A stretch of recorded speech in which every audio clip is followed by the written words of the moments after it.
Hello everyone, welcome to our channel Kumari kitchen. Hi అండి, అందరూ ఎలా ఉన్నారు? నేనైతే చాలా బాగున్నాను. మీరు కూడా అలాగే ఉండాలని కోరుకుంటున్నాను. ఈరోజు నెల్లూరు స్టైల్లో కోడిగుడ్డు పులుసు తయారీ విధానం చాలా సింపుల్గా, ఖర్చు తక్కువతో, టేస్ట్ ఎక్కువతో ఎలా చేసుకోవాలో తెలుసుకుందాం. ఇందులో అయితే ఎక్కువ ఐటమ్స్ అయితే ఏమీ లేవండి.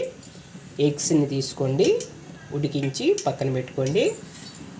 ఒక 2 ఆనియన్స్, 3 టమోటా, కొంచెం కరివేపాకు, ఒక 50 గ్రాములు చింతపండు తీసుకోండి. పులుసుకి చింతపండు కొంచెం ఎక్కువగా వేసుకున్నట్టయితే పుల్లపుల్లంగా, కారకారంగా, స్పైసీగా తినాలి అంటే చింతపండు ఒక 50 గ్రాములు తీసుకొని ఒక 2 సార్లు శుభ్రంగా కడిగి పక్కన పెట్టుకుందాము.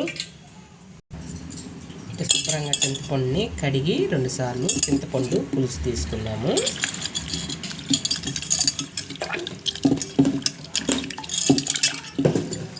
చింతపండు పులుసు తీసుకొని ఒక గిన్నెలో తీసి పెట్టుకోండి. ముందుగా గ్యాస్ ఆన్ చేసుకొని ఒక గిన్నె పెట్టుకోండి. ఆయిల్ వేసుకోండి. ఆయిల్ వేడైన తర్వాత కొన్ని మెంతులు వేసుకోండి, కొన్ని ఆవాలు వేసుకోండి, కొంచెం జీలకర్ర వేసుకోండి. ఈ పోపు చిట్పెట్టలాడే వరకు బాగా వేగనివ్వండి.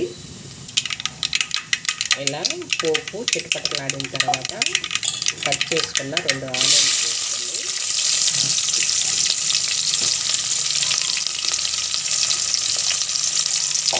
ఇవి కొంచెం కలర్ మారే వరకు బాగా ఫ్రై అవ్వనివ్వండి. అలాగే కొంచెం కరివేపాకు వేసుకోండి. ఆనియన్స్ ఇలా వేగితే సరిపోతుందండి. ఇప్పుడు కట్ చేసి పెట్టుకున్న 2 టమోటాలని వేసుకోండి. చాలా సింపుల్ కర్రీ అండి. వంట రాని వాళ్ళు కూడా చాలా సింపుల్గా చేసుకోవచ్చు.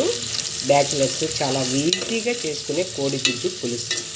పిల్లలు చదువుకునే పిల్లలు, రూముల్లో ఉండి చదువుకునే పిల్లలు కూడా చాలా ఈజీగా చేసుకునే ప్రాసెస్ అండి.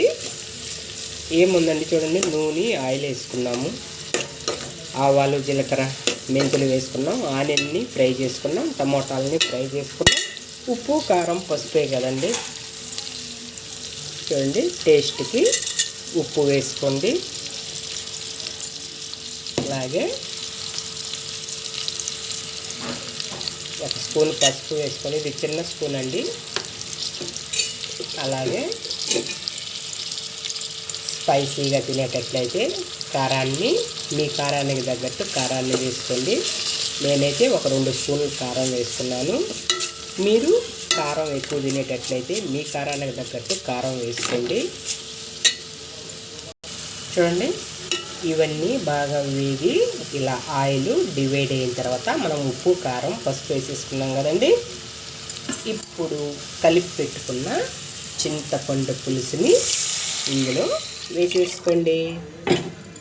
ఇప్పుడు ఒక 1/2 గ్లాసు వాటర్ వేసుకోండి.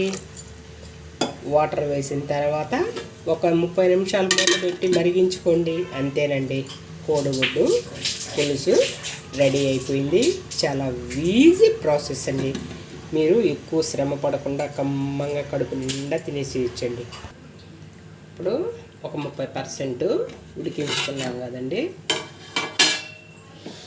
చూడండి, మనకి పులుసు అయితే బాగా పర్ఫెక్ట్గా ఉడికిపోయిందండి. నేను ఒక 2-3 మామిడి దెబ్బలు ఉంటే వేసుకున్నానండి. పులుసు కాబట్టి చాలా బాగుంటుంది. మామిడికాయ వేయాల్సిన అవసరం లేదండి. కాకుంటే నిన్న చేపల కూర చేసి ఆ చేపల కూరలో ఒక ముట్టి మిగిలితే దాంట్లో ఒక 3 దెబ్బలు తీసి వేసానండి. మనకి కర్రీ అయితే ఉడికిపోయింది. ఇప్పుడు మనం ఉడికించుకున్న గుడ్లని ఘాటు వేసుకొని పులుసులో వేసుకోండి. ఇలా నెల్లూరు స్టైల్లో కోడిగుడ్డు పులుసు తయారీ విధానం. మీకు ఈ కోడిగుడ్డు పులుసు నచ్చినట్లయితే ప్లీజ్ లైక్ చేయండి, షేర్ చేయండి, సబ్స్క్రైబ్ చేయండి, బెల్ ఐకాన్ని టచ్ చేయండి, మీ ఫ్రెండ్స్కి షేర్ చేయండి. సపోర్ట్ చేయండి. ఓకేనండి. మరి ఎగ్స్ని ఘాటు పెట్టుకొని వేసుకోండి. చూడండి, మనకి పులుసు అయితే ఇప్పుడు రెడీ అయిపోయిందండి. చూడండి, మనం రైస్లో కలుపుకుని మోయిన్గా చిక్కబడిపోయింది. ఇప్పుడు మనము ఉడికించుకున్న గుడ్లని ఇలా ఘాటు పెట్టుకోండి.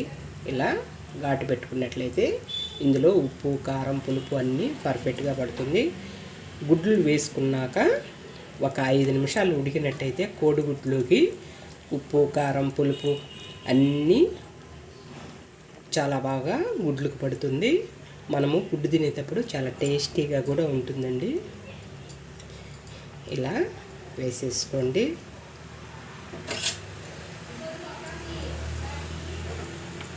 మనం గుడ్లు వేసిన తర్వాత ఒక 5 నిమిషాలు ఉంచండి. మనము కట్ చేసిన ఘాటుల్లో ఈ పులుసు బాగా వింపుకొని మనకి గుడ్డు రుచిగా వస్తుందండి. ఇలా వేసుకోండి.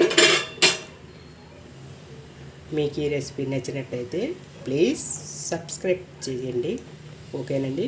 మరొక రెసిపీతో మళ్ళీ రేపు కలుసుకుందాం. ఓకే, బాయ్ అండి.